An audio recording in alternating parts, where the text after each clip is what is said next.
Hello guys, this is Rich TV and welcome back to my channel. But before I start the devotional guys, I would like to shout out to other person our channel na napunta rito at na-join sa devotional. Shout out and God bless to Angel Agad, Kian General, Gabriel Galban, Connie Vlog, Michael Borita, Heavens of TV of Korea, SSC TV of Korea, Bon Anthony Balmoria of Canada, Ben Lawrence Chonko, Franz Shendog, Dibacoteco, to Tim Matiaga, to Cas, Mary Jean Jella, Kurt Alvarez, Kim Javier, Jackie Bawiga, Hisha Villarama, Ivan Mark Bayatin, Tordi La Chica, Dixon Sroyd, Caljan Alquino, Aryan Rizemilia, Kyle De La Cruz, April Guardario, CJ Sarahina, Cyril Jean Barbicho, Cedric Merinilio, Tyros Nasser, James Lawrence, Kiostos Guzman, Elmeros Gorgonia, to Tim Malaga, to Shirley Sile, Lisa Marie Villaflor, Dian Kumulatan, Hilary Iban Himaya, Yuna Jensen, Jen Jong Tamunan, Clarice Jane Joso, to Tim Mahinahon, to Adeline Mosaic, Jean Rose Miharis, Kylie Jean Bagdaran, Regine Paragoso, River Falls, Justy Berniso, Kisaya Chris Cabarte, Hilary Ivan Himaya, Artos Conde, Sarin Inigo, April Nonisa, and to Team also Jomar Tuginas, Melody Morales, Sunika Mimihi, Tin, Las 12, Gisa Mero, Kisa Tulod, Princess, Annalyn Laindag, Asnia Parageri, Janica Mimiha, and Dayan Bahas. Shout out na rin sa mga hindi nakisabay na manood sa devotional, but still napunta pa rin dito para manood at makinig sa devotional. God bless us all, guys.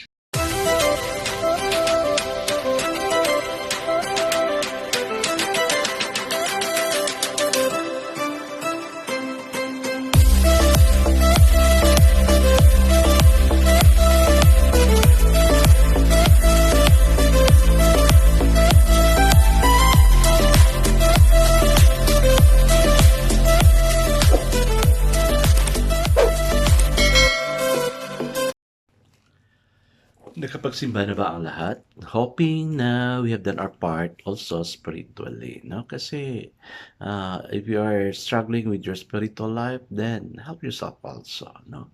Rich TV's devotion is also a way of helping you grow spiritually. Kaya don't just come, but I want you to listen to this devotional.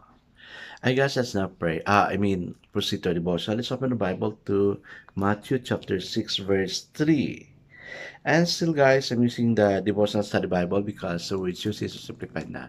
Intindihan talaga natin. Okay, the word of the Lord in Matthew chapter 6, verse 3 says, "But when you give to the needy, do not let your left hand know what your right hand is doing."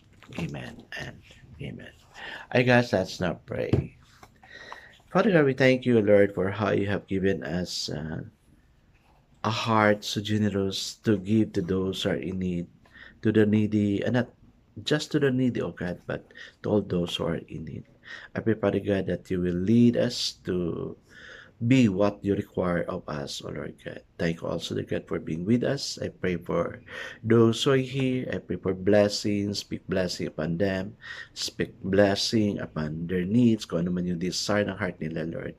Ibigay mo, O God, because they're so obedient to the call of coming here. Thank you, O God, for them who make a time with you through this devotional. Bless them and even the family they are representing. Amen and amen. So of course guys, iisa lang talaga yung verse natin, no?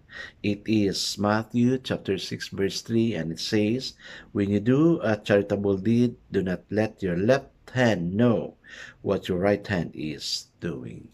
So the title by the boss for this evening, guys, is Uninformed Left Hand. Pwede ba yun?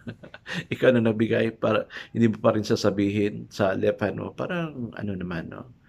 Okay. How can we follow Jesus' advice to let our light shine that men may see see our good works in Matthew 5:16? Yes, I like this verse. Let your light so shine before men that they may see your good works and glorify your Father who art in heaven. And as much as possible, guys, this is what I'm really doing.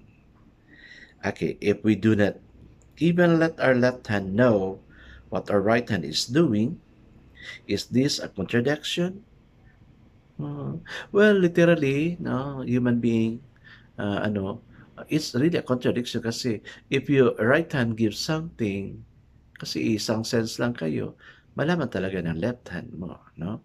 Okay. Pero yung sinasabi nga dito is don't let others know about what you have done. Is this a contradiction? Not when deeply understood.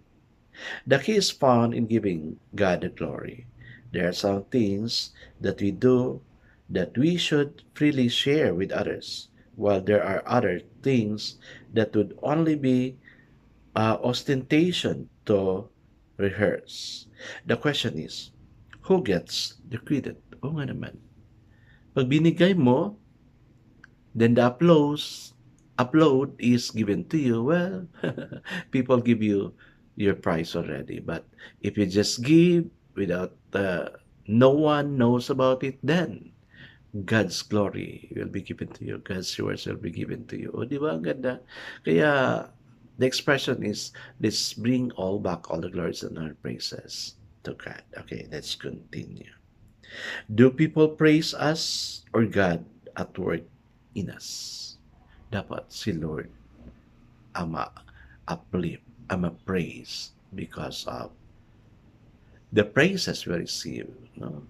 My expression is when somebody is greeting me something good, oh, it's ang ganda ng ano mo, wow, praise God. Oh, yun yung magandang ano. Bring back all the glories and our praises. Kaya guys, bago tayo matulog, let's all bring back all the glories and our praises to God. Mamaya sasabihin ko yan sa inyo. We often hide our motivating faith and parade its manifestation. The result is that people think we are what we are by our own strength and do what we do by our own self-generated graciousness. So, di ba? Self-generated siya. Ang self yung gumagawa. It's not a convection of the Holy Spirit. Let's experiment today. Every time we are tempted to hide our faith, let's make a concerted effort to share the hope of our life.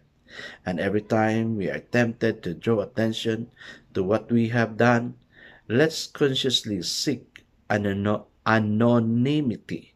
The silent gift will radiate in our being, and the outward gift will deepen our radiance. Amen and amen.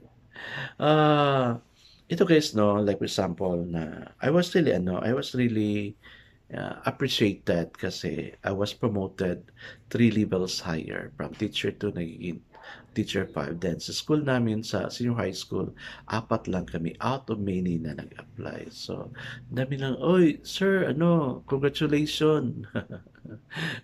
Well, I take it, thank you, ganyan. Pero deep in my heart, I say, praise God. Thank you, Lord. Then sa gabi naman, I know, no, probably after this devotional, you'll consider this TV's devotional as your own devotional. Also, of course, you are really going to pray, di ba? So, the thing is, this is what I'm doing, ha? I evaluate what happened to my day. If there are praises, if there are blessings na umabot sa akin, sabi ko, Lord, thank you. I'll bring you all back all the glories and honor praises na binigay mo sa akin. Kasi if you're going to bring back all the glories and honor praises to God, kasi siya ang may gawa noon, hindi ang tao. Hindi yung sinasabi natin kanina na self-generated, di ba? It was God who did it. No? Kaya let's bring all back all the glories and honor praises to God. Ikaw ba naman, nagbigay ka ng something, and then yung tao, magpapasalamat sa di siyempre ganahan ka talaga na ano, na magbigay uli, no? So, gano'n si Lord. Si Lord nga minsan, or not minsan only, but many times, no? He give us more, though we did not say thank you. How much more if we say thank you to God? Thank you, Lord. Bring you all back all the glories and honor praises.